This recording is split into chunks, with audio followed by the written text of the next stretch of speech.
एक लड़का अपने दोस्त को अपने ही बहन के साथ इंटीमेट होने का डेयर देता है। वो दोस्त पहले तो मना कर देता है, लेकिन उसके बहन भी वो करने के लिए राजी थी। फिर तो क्या था, हर दिन मौज ही मौज। हेलो दोस्तों, मूवी एक्सप्लेन में आप सभी को स्वागत है।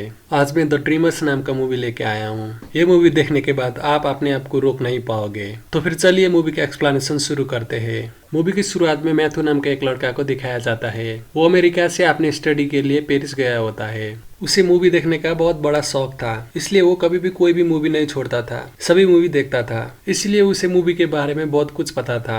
एक दिन कॉलेज में स्टूडेंट और कॉलेज के बीच प्रोटेस्ट चल रहा था। मैथ्यू भी वहीं पर होता है। वहाँ पर एक इजाबेल नाम की लड़की उसे बुलाती है और वो मैथ्यू को, मैं तुम्हें रोज इधर देखती हूँ, तुम हमेशा ही सैड लगते हो, ना तो तुम किसी से बोलते हो ना तो तुम मुस्कुराते हो, क्या तुम गे हो बोल के उसे पूछती है। उसका क्वेश्चन सुनने के बाद मैथ्यू शॉक हो जाता है, लेकिन फिर भी वो उसे कुछ नहीं बताता। वो उसे बोलता है कि मैं यहाँ पर अमेरिका से आया हूँ, इसलिए यहाँ पर मेरा कोई भी दोस्त नहीं है, उसी की वजह से मैं अकेले अकेले रहता हूँ। मैथ्यू की बात सुनने के बाद एलिजाबेथ अपना भाई को वहाँ पर बुलाती है और उसे इंट्रोड्यूस कराती है। यहाँ पर इन तीनों को ही मूवी पे बहुत ज्यादा इंटरेस्ट था। ये तीनों ही मूवी लवर थे। वहीं पर बैठ के ये लोग बात कर रहे थे। उतने में वहाँ पर पुलिस आता है और उन सारे स्टूडेंट को मारने लगते हैं। इसलिए ये तीनों वहाँ से भाग जाते हैं। रास्ते में ये तीन लोग बहुत ज्यादा बात करते हैं और एक दूसरे के बारे में बताते हैं। यहाँ पर मैथ्यू बहुत ज्यादा खुश था, क्योंकि उसने अभी भी दो फ्रेंड पाया हुआ था। लेकिन अभी तो उसने अच्छे दोस्त पाया था, लेकिन इन लोगों का दोस्ती कब तक चलेगा ये किसी को भी पता नहीं है। उसके बाद मैथ्यू घर आ जाता है और रात में अपनी माँ को एक लेटर लिखता है और अपने दोस्त के बारे में भी बताता है और फिर सो जाता है। फिर सुबह सुबह ही उसे थियो का कॉल आता है और उसे डिनर के लिए इनवाइट करता है। रात में मैथ्यू उन लोगों के घर में डिनर के लिए जाता है और घर देखने के बाद वो शॉक हो जाता है, क्योंकि उन लोगों का घर बहुत ही ज्यादा बड़ा था। उसके बाद एलिजाबेथ मैथ्यू को उसके मॉम के साथ इंट्रोड्यूस कराती है, लेकिन यहाँ पर उसके मॉम को पता ही नहीं था कि मैथ्यू डिनर के लिए आ रहा है, लेकिन फिर भी वो डिनर मैनेज करती है। उसके बाद एलिजाबेथ मैथ्यू को अपने फादर से मिलाती है। उसका फादर एक फ्रेंच पोइट होता है। उसके बाद एलिजाबेथ के फादर मैथ्यू को अपने इंस्पिरेशन और पोइट के बारे में बताने लगते हैं, लेकिन मैथ्यू को उनकी पोइम में कोई भी इंटरेस्ट नहीं था, इसलिए वो उनका बात ध्यान से नहीं सुनता है। वो बात एलिजाबेथ के फादर को भी पता चलता है, इसलिए वो थोड़ा सा गुस्सा जाते हैं। उसके बाद वो उसे तुम क्या सोच रहे हो बोल के पूछते हैं। पहले तो मैं तुम्हें कुछ भी नहीं सोच रहा हूँ बोलता है, लेकिन वो नहीं मानते, इसलिए फिर से पूछते हैं। तब मैं तुम्हें लाइटर और एक कपड़े के बारे में सोच रहा था बोलता है, और लाइटर और कपड़े को दिखाते हुए इन दोनों में कितना सिमिलरिटीज है। इस इन्वायरमेंट के सभी सामान में कुछ न कुछ सिमिलरिटीज होता है। उसके बाद सुनने के बाद इजाबेल के फादर उसके साथ इम्प्रेस हो जाते हैं और थियो की तरफ देखते हुए काश थियो भी तुम जैसा ही होता बोलते हैं। यहाँ पर थियो और उनके बाप का इतना ज्यादा बनता नहीं था। उनका बाप शांत स्वभाव के थे, लेकिन थियो उस तरह का नहीं था। उसे वॉयलेंस पसंद था, वो पॉलिटिकल थिंकिंग करता था, इसलिए उन दोनों बीच उसी डिनर टेबल में भी डिस्कस होने लगता है। यहाँ पर थियो का पेरेंट्स अपनी काम की वजह से ज्यादातर बाहर ही बैठते थे और अपने घर कभी कभी भी आते थे। उस घर में वो दोनों भाई और बहन ही रहते थे। आज भी उनके पेरेंट्स को जाना था, इसलिए वो लोग कुछ ही देर में वहाँ से निकलते हैं। उन लोगों का पेरेंट्स वहाँ से जाने के बाद एलिजाबेथ मैथ्यू को वहीं पर रहने के लिए बोलने लगती है, लेकिन मैथ्यू जाने का बात कर रहा था, इसलिए एलिजाबेथ उसे किस करती है और वहाँ पर रहने के लिए बोलती है। मैथ्यू को भी एलिजाबेथ का इस तरह का बर्ताव पसंद आया था, इसलिए वो वहीं पर रुक जाता है, क्योंकि मैथ्यू भी थोड़ा सा ठरकी था। उसे फ्री में मौका मिल रहा था तो वो क्यों छोड़ेगा। रात में मैथ्यू बाथरूम जाके हिला के आ रहा होता है, तभी वो एलिजाबेथ का रूम का दरवाजा खुला ही देखता है। उसके बाद उसके अंदर देखने लगता है। वहाँ पर वो जो भी देखता है उसे देखते वो शॉक हो जाता है। वहाँ पर एलिजाबेथ और थियो एक दूसरे के साथ नेकेड सो रहे थे। उन लोगों को उस तरह से देखने के बाद बिगड़ा हुआ मोबाइल के जैसा उसका दिमाग भी हैंग हो जाता है और फिर वो आके अपने कमरे में सो जाता है। सुबह वो सो रहा होता है। उसके रूम में एलिजाबेथ आती है और उसका ब्लैंकेट छीनते हुए उसे जगाती है। यहाँ पर मैथ्यू ने सिर्फ अंडरवेयर ही पहना था और आप सभी भाई को पता ही है सुबह सुबह क्या होता है, इसलिए वो थोड़ा सा शर्मा रहा था। इसलिए वो ऐसा कौन उठाता है बोलता है, लेकिन एलिजाबेथ मैं तो हमेशा ऐसा ही उठाती हूँ बोलती है, क्योंकि उसे भी उठाने का बहुत ज्यादा एक्सपीरियंस था ना।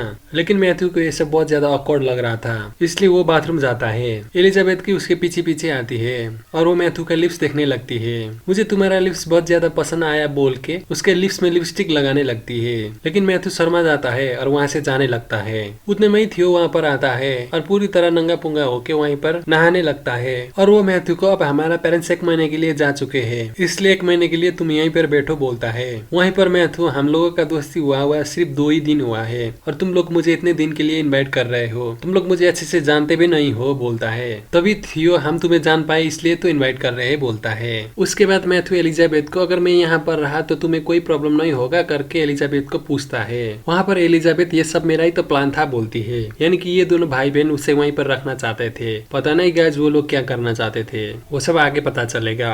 उसके बाद मैथ्यू भी वहीं पर रह जाता है। एक दिन इन तीनों ही एक रूम में बैठ के एक गेम खेल रहे होते हैं। उस गेम में एलिजाबेथ और थियो एक मूवी की एक्टिंग करके दिखाता है। वहाँ पर मैथ्यू के मूवी का नेम गेस करना था। अगर वो मूवी का नेम गेस कर पाए तो अच्छी बात है, अगर नहीं कर पाए तो उसे एक डेयर करना होगा। यहाँ पर एलिजाबेथ एक पुरानी मूवी की एक्टिंग करके दिखाती है, लेकिन मैथ्यू भी बहुत ज्यादा मूवी देखता था, इसलिए वो उस मूवी को गेस कर लेता है। उसने गेस करने के बाद उन दोनों भाई बहन उसके साथ बहुत ज्यादा इम्प्रेस हो जाते हैं और बोलते हैं कि हम दोनों तुम जैसे ही फ्रेंड ढूंढ रहे थे, तुम बिल्कुल हमारी तरह हो। उसके बाद वो दोनों बताते हैं कि वो दोनों एक पुरानी मूवी की सीन को रियल लाइफ में करने चाहते थे। उस मूवी में तीन दोस्त एक आर्ट गैलरी में जाते हैं और उस आर्ट गैलरी में रेस लगाते हैं। अब वही एक्ट उन लोगों को रियल में करना था, लेकिन उन लोगों का बात सुनने के बाद मैथ्यू घबरा जाता है, क्योंकि वो अमेरिका से था और आर्ट गैलरी में जाके रेस लगाना खतरे से खाली नहीं था। अगर पकड़े जाने पे उसे अमेरिका वापस जाना होगा, इसलिए वो डर जाता है। लेकिन एलिजाबेथ और थियो उसका बात नहीं मानते हैं और उसे बार बार रिक्वेस्ट करने लगते हैं। उन दोनों का बहुत ज्यादा रिक्वेस्ट के बाद मैथ्यू भी वो एक्ट करने के लिए राजी हो जाता है। उसके बाद ये तीनों ही आर्ट गैलरी में जाते हैं और वहाँ पर रेस लगाने चालू कर देते हैं और ये लोग बिना पकड़े वहाँ से बाहर निकलते हैं, यानी कि उन लोगों ने इस आर्ट को बिना पकड़े ही पूरा किया था, इसलिए ये तीनों ही बहुत ज्यादा खुश होते हैं। उसके बाद ये लोग घर वापस आते हैं। वापस आते वक्त बारिश हो जाता है, इसलिए ये लोग पानी में भीग जाते हैं। उसके बाद घर में थियो मैथ्यू को अपने ड्रेस चेंज करने के लिए देता है और वो ड्रिंक्स लेने के लिए जाता है। उसी वक्त मैथ्यू वहाँ पर कुछ पिक्चर देखता है। वहाँ पर एलिजाबेथ का एक हॉट पिक्चर भी था, इसलिए वो उस पिक्चर को अपने अंडरवेयर में छुपाता है। मैंने बोला था ना ये बहुत ज्यादा थरकी लड़का है। उसके बाद वो लोग फिर से एक कमरे में जाते हैं और वही गेम खेलने लगते हैं। वहाँ पर फिर से एलिजाबेथ एक्टिंग करने लगती है और थियो को उस एक्टिंग को गेस करना था, लेकिन इस बार थियो उस मूवी को गेस नहीं कर पाता है, इसलिए एलिजाबेथ उसे डियर देती है।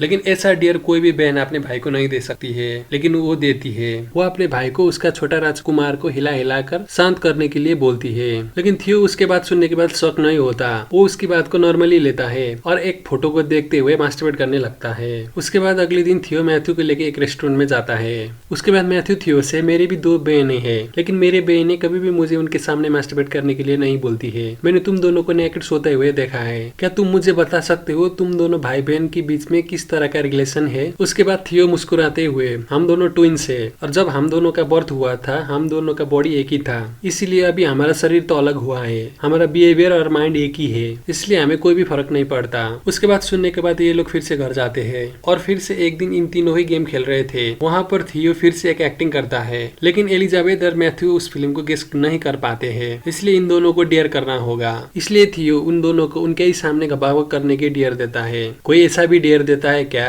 उसकी बात सुनने के बाद मैथ्यू पानी पानी हो जाता है और वो डरते हुए तुम दोनों मुझे इस तरह का बिहेवियर में इन्वॉल्व मत करो बोलता है। लेकिन एलिजाबेथ को बात नॉर्मली लगता है, इसलिए वो कुछ ना सोचते हुए अपने कपड़े उतारने लगती है और पूरी तरह नेक्ट हो जाती है। मैथ्यू का भी खड़ा हो रहा था, लेकिन वो बहुत ज्यादा डर जाता है और वहाँ से भागने लगता है, लेकिन थियो उसे छोड़ने वाला नहीं था, इसलिए जाके उसे पकड़ता है। वहीं पर एलिजाबेथ भी पूरी तरह नेक्ट होके आ जाती है और दोनों की जबरदस्ती के कारण वो भी डेयर करने के लिए मान जाता है। भला कोई भी लड़का क्यों नहीं मानता। उसके बाद एलिजाबेथ उसका अंडरवेयर उतारती है और वहाँ पर उसे उसका ही फोटो मिलता है, जिसे देख के ये दोनों बहुत ज्यादा हंसने लगते हैं। उसके बाद ये दोनों थियो के ही सामने घबाव करने लगते हैं। यहाँ पर मैथ्यू एलिजाबेथ को पलंग तोड़ प्यार दिखाता है। वहीं पर उसे पता चलता है कि एलिजाबेथ अभी तक वर्जिनी थी, इसका मतलब उसका उसके भाई के साथ कोई भी वैसा रिश्ता नहीं था। वो लोग जो कुछ भी बोल रहे थे वो सब सच था। दूसरी तरफ थियो चुपचाप वहाँ पर उन दोनों का घबाव कार्यक्रम देखता ही रहता है। उस दिन का बात तो क्या था, ये दोनों हमेशा ही घबाव करते थे और एक दिन घबाव कार्यक्रम खत्म होने के बाद मैथ्यू एलिजाबेथ को अगर तुम्हारा पेरेंट्स को ये सब पता चला तो तुम क्या करोगे बोल के पूछता है। यहाँ पर एलिजाबेथ ऐसा दिन ही नहीं आएगा, अगर ऐसा दिन आया तो मैं अपने आप को खत्म कर दूंगी बोलती है। उसके बाद मैथ्यू को भूख लगती है,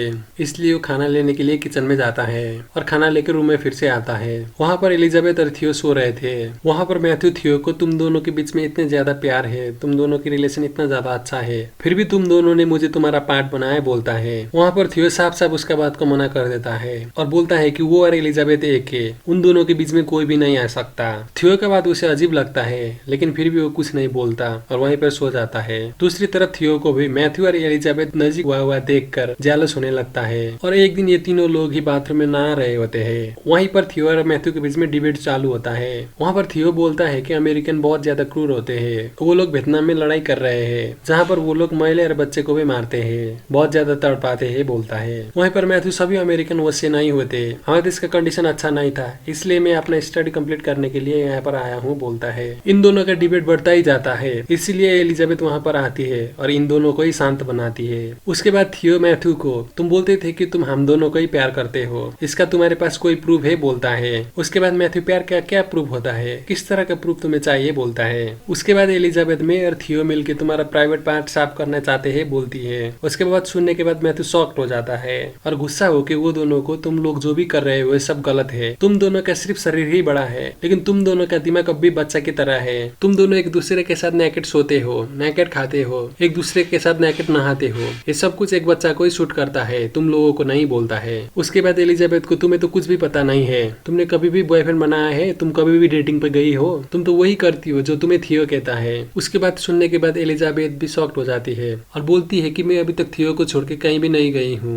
उसके बाद अगले दिन मैथ्यू उसे लेकर डेट पर जाता है, जहाँ पर ये दोनों डिनर करते हैं। उसके बाद मैथ्यू उसे लेके मूवी देखने चलता है और वहाँ पर बहुत ज्यादा एंजॉय करते हैं। उसके बाद ये दोनों घर पे आते हैं, जहाँ पर थियो कोई दूसरे लड़के के साथ गपागप कर रहा था। उसे उस तरह का देखने के बाद एलिजाबेथ को टेंशन होने लगती है, वो अंदर ही अंदर जेलस फील करने लगती है, इसलिए वो वहीं पर रोने लगती है। उसके बाद दूसरे सीन में फिर से थियो और मैथ्यू के बीच पॉलिटिकल इश्यू को लेकर डिबेट चलता हुआ दिखाया जाता है। वहाँ पर मैथ्यू ने थियो को, तुम बहुत ज्यादा बड़े बड़े बात करते हो, लेकिन तुम कभी भी प्रोटेस्ट में गए हो, अगर तुम इस तरह से ही रहे तो कुछ भी नहीं होने वाला है, तुम्हें कुछ ना कुछ तो करना होगा, बोलता है। उसके बाद वहाँ पर एलिजाबेथ आती है और इन दोनों को ही शांत बना के ड्राइंग रूम में लेके जाती है। वहाँ पर एक टेंट लगा हुआ था, ये लोग जब छोटे थे तब वहीं पर सोते थे, इसलिए फिर से ये तीनों ही वहीं पर सोते हैं। वो लोग वहाँ पर नेकेटिव सोए हुए थे। उसी रात इन लोगों का फादर और मदर वहाँ पर आते हैं और उन तीनों को ही उस तरह से सोते हुए देखकर ये लोग टूट जाते हैं। उसके बाद उनके पेरेंट उन लोगों को नहीं उठाते हैं, वहाँ पर एक चेक छोड़ के वहाँ से जाते हैं। सुबह जब एलिजाबेथ उठती है, उसे वो चेक दिखता है, तभी उसे पता चलता है कि उनका पेरेंट वहाँ पर आए थे और उनके पेरेंट को सब कुछ पता चल चुका है। सोच के उसे गिल्टी होने लगता है। उसके बाद वो अपने पेरेंट को कैसे मुंह दिखाए सोचने लगती है और वहीं पे रोने लगती है। उसके बाद वो किचन में जाती है और पूरी घर को आग लगा के सुसाइड करने के लिए वो गैस खोल देती है और फिर से आके वही टेंट में सो जाती है। उस वक्त घर के बाहर प्रोटेस्ट चल रहा था, इसलिए एक पत्थर उनकी शीशा को तोड़ के वहाँ पर आता है। उसी की वजह से मैथ्यू और थियो भी जाग जाते हैं। उसके बाद मैथ्यू ये किस तरह के स्मेल है करके पूछता है, जहाँ पर एलिजाबेथ पता नहीं क्या होगा बोलती है। उसके बाद ये तीनों ही घर के नीचे जाते हैं और उसी प्रोटेस्ट में शामिल होते हैं। वहाँ पर ये तीनों ही पुलिस को ढूंढे मारते हैं और उसी प्रोटेस्ट को सपोर्ट करते हैं। उसके बाद वहाँ पर कुछ लोग बम पड़काने की बात कर रहे थे, इसीलिए मैथ्यू थियो और एलिजाबेथ को रोकने की कोशिश करता है, लेकिन वो दोनों नहीं मानते हैं और उसी प्रोटेस्ट में आगे बढ़ते जाते हैं। वहीं पर मैथ्यू को पता चलता है कि उन दोनों को कितना भी प्यार का बात करो और कितना भी प्यार के बारे में समझाओ, वो लोग मानने वाले नहीं है, इसलिए मैथ्यू उन दोनों को छोड़ देता है। उसे वायलेंस पसंद नहीं था, इसलिए वो वहाँ से निकल जाता है। वहीं पर पुलिस उन लोगों को मारने के लिए आगे बढ़ती है और यहीं पे ये मूवी खत्म होता है। दोस्तों, आप लोगों को ये मूवी कैसा लगा कमेंट करके जरूर बताइए, साथ ही साथ लाइक शेयर एंड सब्सक्राइब भी कर दीजिए।